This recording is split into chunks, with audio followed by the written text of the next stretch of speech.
Hello दोस्तों, राधे राधे। दोस्तों, क्या आप जानते हैं कि भगवान विष्णु के छठे अवतार परशुराम ने अपनी ही माता का वध क्यों किया था और क्यों उनकी पूजा आम देवताओं की तरह नहीं होती। इस वीडियो में हम जानेंगे परशुराम की उस गूढ़ और रहस्यमय कथा जिसने उन्हें धर्म का रक्षक तो बनाया, लेकिन एक पूजनीय देवता नहीं। परशुराम जयंती के शुभ अवसर पर हम आपको सुनाएंगे परशुराम के जीवन से जुड़ी रहस्यमय कथा। आपसे निवेदन है कि इस कथा को पूरा अवश्य सुनें। जब जब धरती पर अधर्म अपने पांव फैलाने लगता है, तब राजा अपनी प्रजा के रक्षक न रहकर उसका शोषक बन जाते हैं। जब तप, त्याग और धर्म की धारा प्रदूषित हो जाती है, तब भगवान स्वयं किसी न किसी रूप में अवतरित होते हैं। इन्हीं दिव्य अवतारों में से एक थे भगवान परशुराम, एक ऐसा अद्भुत स्वरूप जो ब्राह्मण भी था और क्षत्रिय भी। एक हाथ में वेद, दूसरे में परशु, एक ओर तपस्वी की शांति तो दूसरी ओर योद्धा की ज्वाला। वे विष्णु के छठे अवतार थे और विशेष बात यह है कि वे आज भी चिरंजीवी हैं। उनका जन्म हुआ था सतयुग के उत्तरार्ध और त्रेता युग की संधि में। महान तपस्वी महर्षि जमदग्नि और तपस्विनी माता रेणुका के घर। यह वही युग था जब धर्म की व्याख्या अत्यंत कठोर थी और कर्तव्य को सर्वोच्च माना जाता था, चाहे वह हृदय को चीर देने वाला ही क्यों न हो। आज की यह कथा भगवान परशुराम के जीवन का वह अध्याय है जब उन्होंने अपने पिता की आज्ञा पर अपनी ही माता का वध किया था। लेकिन क्यों? क्या कोई पुत्र ऐसा कर सकता है? क्या यह धर्म या अंधकार? आइए इस कथा की गहराइयों में उतरते हैं। दिन ढल रहा था। सूर्य अपने अंतिम स्वर्णिम रश्मियों की धरती पर बिखेर रहा था। आकाश के किनारों पर केसरिया रंग फैल रहा था। नर्मदा तट पर स्थित महर्षि जमदग्नि का आश्रम शांति से भरपूर था। हवन कुंड से उठती धूप, मंत्रों की धीमी गूंज और तप की आभा से सुशोभित ऋषि का चेहरा, यह सब मिलकर एक दिव्यता का आभास दे रहा था। माता रेणुका, जो प्रतिदिन की भांति अपने पतिव्रत धर्म का पालन करते हुए नदी से जल भरने निकली थी, उस समय तक दुनिया की सबसे पवित्र स्त्रियों में से एक मानी जाती थी। उनकी मानसिक शुद्धता इतनी प्रखर थी कि वे बिना किसी पात्र के अपने मन के तप से जल को बुला लेती थी और पात्र अपने आप भर जाता था। परंतु उस दिन जैसे ही वे नर्मदा के घाट पर पहुंची, उन्होंने देखा आकाश में गंधर्वराज चित्ररथ अपने अप्सराओं के संग जल क्रीड़ा कर रहा है। उनके शरीर में चंद्रमा जैसी कांति निकल रही थी। अप्सराएं जल में कमल की तरह तैर रही थी। उनके हास्य की मधुरता पूरे वातावरण को संगीत बना रही थी। एक क्षण के लिए, बस एक क्षण, माता रेणुका का मन उस दृश्य की ओर आकर्षित हो गया। उन्होंने देखा, रुकी और नज़रों में थोड़ी देर के लिए दृश्य बस गया। वह चित्त चंचल हो गया जिसे आज तक कोई डिगा नहीं सका था, और उसी क्षण उसका ब्रह्मचर्य डगमगा गया। अब जल पात्र अपने आप नहीं भरा, अब उन्हें झुककर स्वयं जल भरना पड़ा। यह साधारण बात नहीं थी। एक तपस्विनी के लिए यह उनके वर्षों के संकल्प का टूटना था। उनके ब्रह्म तेज का क्षय। वे मन ही मन कांपती हुई, ग्लानि और भय से भरी आश्रम लौटी। महर्षि जमदग्नि कोई सामान्य ऋषि नहीं थे। वे त्रिकाल ज्ञानी थे। भूत, भविष्य और वर्तमान उनके लिए खुली पुस्तक के समान था। वे ध्यानमग्न थे और ध्यान में ही उन्हें पता चल चुका था उनकी पत्नी का तप डगमगा गया है। उनकी दृष्टि में यह केवल व्यक्तिगत चूक नहीं थी, यह उनके यज्ञ, उनके तप, उनके धर्म की अखंडता पर चोट थी। वो क्रोधित थे उठे। धर्म के रक्षक जब हो तो दया का स्थान न्यून हो जाता है। उन्होंने तत्काल अपने 4 बड़े पुत्रों को बुलाया। जाओ, उन्होंने आदेश दिया, उस स्त्री को मृत्यु दो जो अब पतिव्रता नहीं रही। धर्म की रक्षा होनी चाहिए। सभी पुत्र स्तब्ध रह गए। एक ने माँ की आंखों में देखा, वहाँ प्रेम था।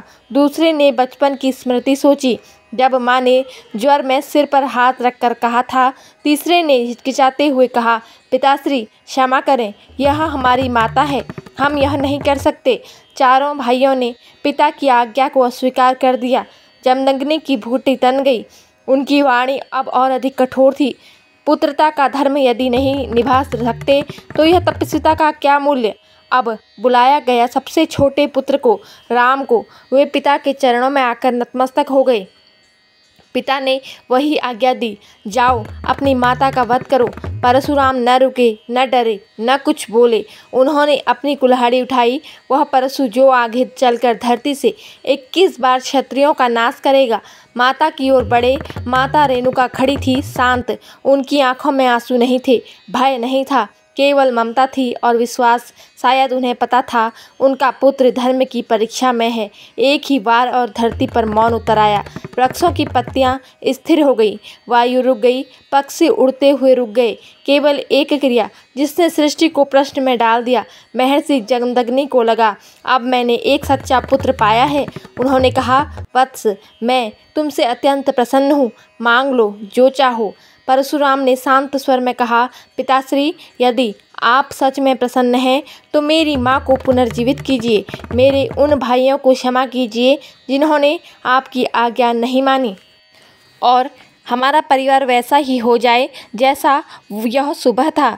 जमदग्नि की आंखें नम हो गई। उन्होंने अपने तप से माता रेणुका को पुनर्जीवित कर दिया, भाइयों को क्षमा दे दी और आश्रम में फिर वही शांति लौट आई। पर अब एक गहरी अनुभूति के साथ परशुराम की यह कथा हमें केवल आदेश पालन नहीं सिखाती, यह बताती है कि कर्तव्य जब करुणा से जुड़ता है तभी वह दिव्यता प्राप्त करता है।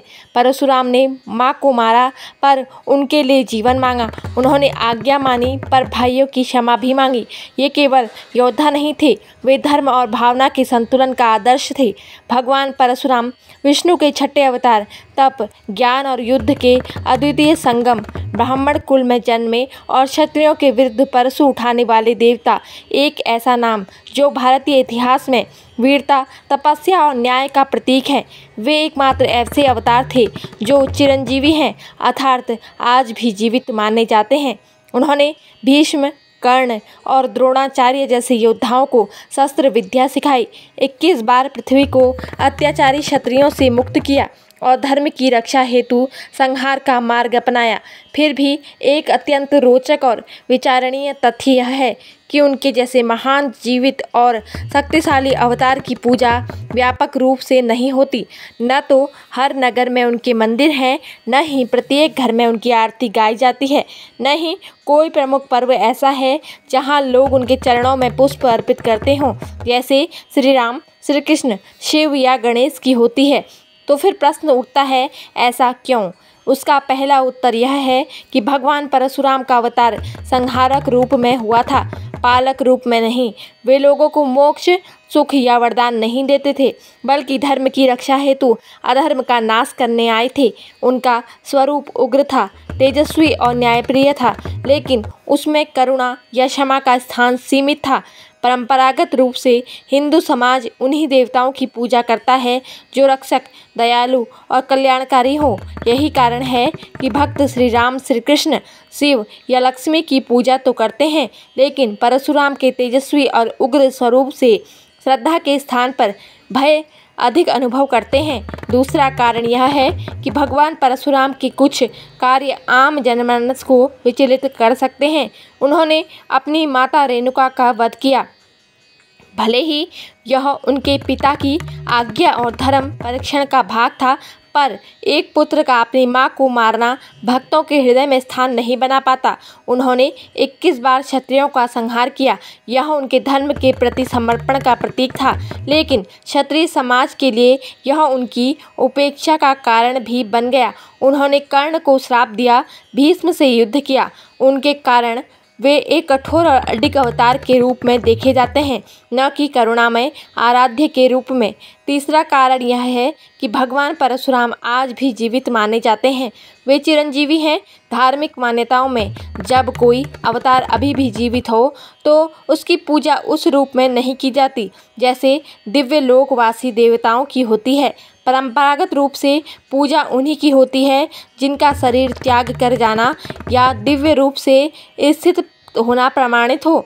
यही कारण है कि वे पूजनीय तो हैं पर आराध्य नहीं। चौथा कारण है कि परशुराम सामाजिक दृष्टि से ब्राह्मण और क्षत्रिय के बीच थे। वे ब्राह्मण थे लेकिन शस्त्र उठाए उन्होंने क्षत्रियों का वध किया पर स्वयं शास्त्र धर्म निभाया।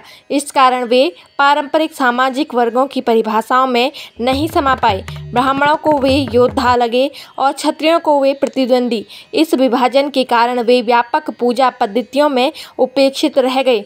पांचवा और सबसे गहन कारण यह है कि परशुराम को पूज्य से अधिक आदर्श माना गया है। समाज में उन्हें एक ऐसा योद्धा और तपस्वी के रूप में देखा गया जिनसे प्रेरणा ली जा सकती है, जिनके शौर्य और धर्मनिष्ठा का अनुकरण किया जा सकता है, लेकिन पूजा में उनका स्थान बन नहीं पाया।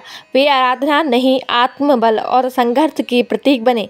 इसलिए उनके नाम से विद्यालय, संगठन, समाज और जयंती तो मनाई जाती है परंतु नियमित पूजा नहीं होती। फिर भी यह कहना भी उचित नहीं होगा कि परशुराम की पूजा बिल्कुल नहीं होती।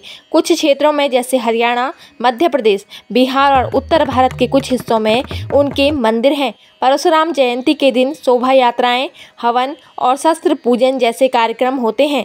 धीरे धीरे नई पीढ़ी भी उनके प्रति गर्व और सम्मान बढ़ रहा है। युवा उन्हें ब्राह्मणों के गौरव, न्याय के प्रतीक और आत्मरक्षा के आदर्श रूप में देख रहे हैं। परशुराम की पूजा न होने के पीछे कोई एक कारण नहीं बल्कि एक सांस्कृतिक, धार्मिक और भावनात्मक संयोग है। वे आराध्य नहीं पर आदर्श हैं। वे देवता नहीं लेकिन धर्म रक्षक हैं। वे पूजा नहीं बल्कि स्मरण और प्रेरणा के पात्र हैं। और जब जब कोई अन्याय के विरुद्ध अकेला खड़ा होता है, जब कोई निर्भय होकर धर्म की रक्षा हेतु परशु उठाता है, तब तब वह परशुराम के मार्ग पर ही चलता है। हर साल वैशाख माह के शुक्ल पक्ष की तृतीया तिथि को परशुराम जयंती मनाई जाती है।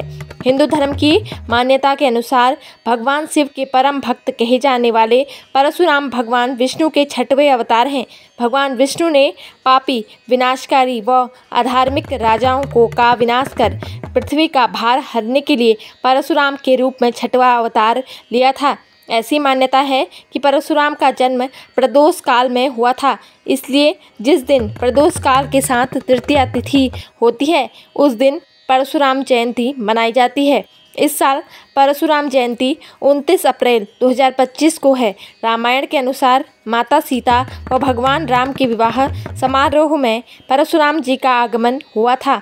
भगवान विष्णु के 7वें अवतार श्री राम जी से उनकी भेंट हुई थी। परशुराम जी को भगवान विष्णु का उग्र अवतार माना गया है। ऐसे में उनकी पूजा करने से साधक को बहुत अधिक ऊर्जा प्राप्त होगी। एक सामान्य व्यक्ति के लिए इस ऊर्जा को ग्रहण करना व नियंत्रित करना आसान नहीं होगा।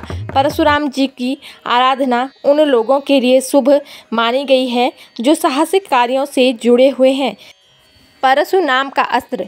परशुराम जी भगवान शिव के परम भक्त थे। भगवान शिव ने उन्हें प्रसन्न होकर परशु नाम का अस्त्र प्रदान किया था, जिसके कारण उनका नाम परशुराम पड़ा। परशुराम जी ने भगवान शिव के अलावा ऋषि विश्वामित्र और ऋषि ऋचक से शिक्षा ग्रहण की थी। परशुराम जयंती पर बन रहे शुभ योग परशुराम जयंती पर सौभाग्य व शोभन योग बन रहा है। इसके साथ ही सर्वार्थ सिद्धि योग व त्रिपुष्कर योग का भी संयोग बन रहा है। ज्योतिष शास्त्र में यह योग अत्यंत शुभ फलदायी माना गया है। परशुराम जयंती के दिन परशुराम जी की शोभा यात्रा निकाली जाती है। इस दिन हवन और भंडारे का आयोजन भी किया जाता है। इस दिन परशुराम जी की पूजा का आह्वान किया जाता है। भगवान परशुराम ने योग व ध्यान से कई सिद्धियां प्राप्त की थी। मान्यता है कि इस दिन उनका आवाहन करने से साहस व शक्ति प्राप्त होती है। इस दिन करें इन मंत्रों का जाप। परशुराम जी भगवान विष्णु के अवतार हैं, इसलिए इस दिन भगवान विष्णु के मंत्रों का जाप करना शुभ माना गया है। भगवान विष्णु के मंत्र: ओम नमो नारायण, ओम नमो भगवते वासुदेवाय नमः। दोस्तों, जय श्री कृष्णा। आप लोगों को यह जानकारी कैसी लगी कृपया कमेंट करके ज़रूर बताएं और ऐसी ही आध्यात्मिक और ज्ञानवर्धक कहानियाँ सुनने के लिए हमारे चैनल को सब्सक्राइब जरूर करें। धन्यवाद। जय माता दी।